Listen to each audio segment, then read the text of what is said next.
deal is very simple. And it doesn't have to be Ndindi Nyoro. Anyone can come up with a proposal, and the parliamentary procedures are very clear. Take it to parliament, it goes through the entire motion, and it is adopted. So on the one hand, there's a problem because it is not going to see the light of day on the floor of parliament simply because we have a regime that wants to get its way. And that is not the only problem. The other problem is, ask yourself, if you have an opposition that is solid, and this opposition is speaking the language that is supposed to benefit Mwananchi, it is also incumbent upon them to pick ideas like Ndindi Nyoro's ideas. Because you're not going to allow any other individual with brilliant ideas to hog the show and have no institutionalized way of pushing it. I am sure if these brilliant ideas were harnessed, by the luminaries in opposition, it would have more clout and have more stature to be tabled in parliament. I'm reminded of the NAC era when Kanu was in opposition and Kibaki had a regime that was in power. It was a very solid, shadow cabinet, yes.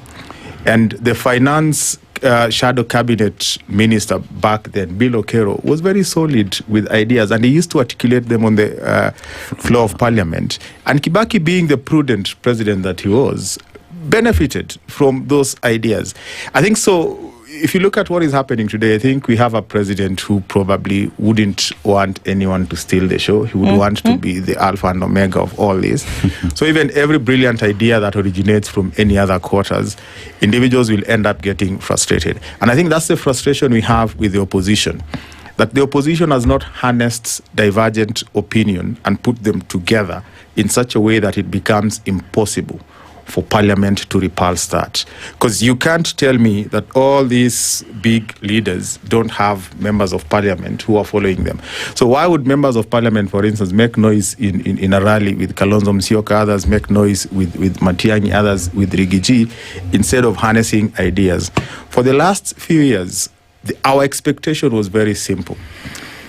There's a lot that this regime has done that probably raises a lot of questions in the minds of so many Kenyans. Up to 7. If you start with the cost of living that has gone high, the introduction of very dubious levies on our pay slips like the housing levy, without a very clear pathway on how that will benefit Kenyans. I think the president started by saying that we are building houses for poor people. Rich people don't want poor people to have houses. Then he moved and said, oh no, we are creating jobs. This housing is not just about housing. We are creating jobs. And there are people who don't want our jobless youths to get jobs. But no one is giving us the data of how many people who didn't own homes that now own homes.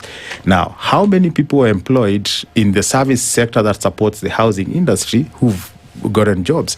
How many people are employed directly? So no one is giving us that data.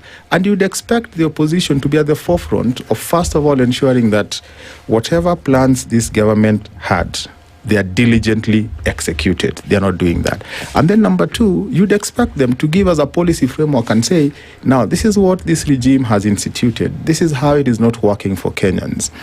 And we are not telling you to do anything. We are just telling you to understand that it is not working for you, and this is the alternative that we have for you.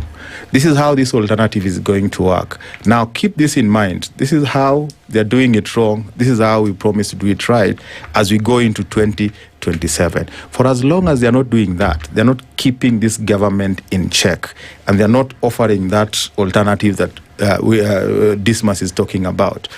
2027 doesn't look like they have anything to tell us, vote for us. And I can tell you, people keep lying to us that it is better to hide your candidate until the last minute. This crop of opposition leaders will not give us anyone in the last minute. If anything, they are going to disintegrate before they agree on a candidate. Now look at history.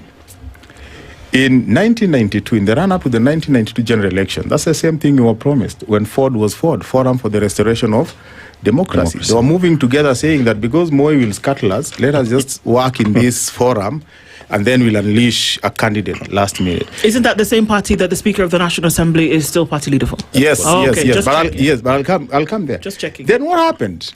They tried all manner of things. They even met the then U.S. ambassador to Kenya, Smith Hesbon, trying to come up with one candidate. They didn't. Moi beat them last minute. Now, 1997, the same thing. But in 2002, when it was done differently, a candidate was unveiled almost 3 years with the election. And they keep lying to us. These opposition leaders keep telling us, oh, even NAC, it was unleashed in November. No. Kibaki was a presidential candidate for NAK way before the election, more than 2 years. What happened is, when the Rainbow Coalition broke away from Kano, they had nowhere to go. Right now, even this regime, there are people who are in this broad-based coalition who will check out. But when they check out, they need to find an already solidified opposition. So that's what they're waiting for. Yeah. They cannot wait. They cannot. Opposition is not waiting to have any candidate. They will not have that candidate. So even if guys leave President William Ruto, it will still be advantage President William Ruto. Because if they can't agree now and start a messaging that brings Kenyans together. Now, at what point are they going to agree? And if they agree last minute, now what kind of message are they going to give us? I mean, it will be a message of convenience, that now we are conveniently congregating simply because we want to remove President William Ruto. We will not vote for that. We want people who will tell us exactly what they are going to do and how they are going to do it. Dr. There's what Dismas has said in terms of Kenyans not being listened to, or rather an opposition that has nothing to show or alternative that they can give to the government to say that this is an alternative, a shadow government or whatnot. But we are also reminded of a time when the government was forced to listen because they didn't have an option. Finance Bill 2024. Because why? Kenyans came with an alternative. This thing you're bringing to us, we don't want it. And if you will not change it, we will get rid of it. And it happened. Yeah. So is it a question of the government of the day only works under pressure? That even when Ndindi Nyoro comes up with an alternative, it is not because they do not see it, it's not because they can't pick it, it's because the government has to be pushed for it to implement that which is prominent. Yeah, the government has to be pushed. The government has to be pushed. The interest of the government is to win. I mean, the interest of the political party that forms the government is to win the next election. Now, the interest of the political party that is in opposition is also to win the next election, but most importantly, to keep the government of the day in check. So if there is no one who is keeping this government in check, this government will do anything to ensure it wins the election. And I mean, the history in Africa tells us that the best way governments, plan to win elections is to amass resources to win the election. Now, the best way oppositions can help, the people is to ensure that the government does not steal resources. So, my problem with the opposition, and I mean, I've been a one-term guy turned two-term, because there is absolutely nothing substantive in one term other than anger and hateful messages.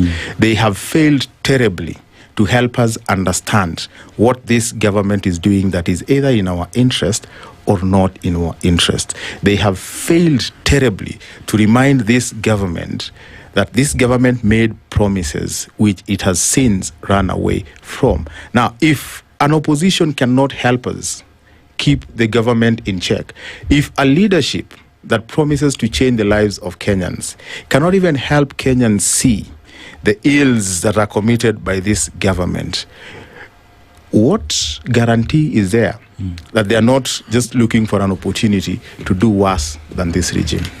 So are we saying that because of that, because you don't get direct messaging or communication from one side, that you'd rather stay with the devil you know than that?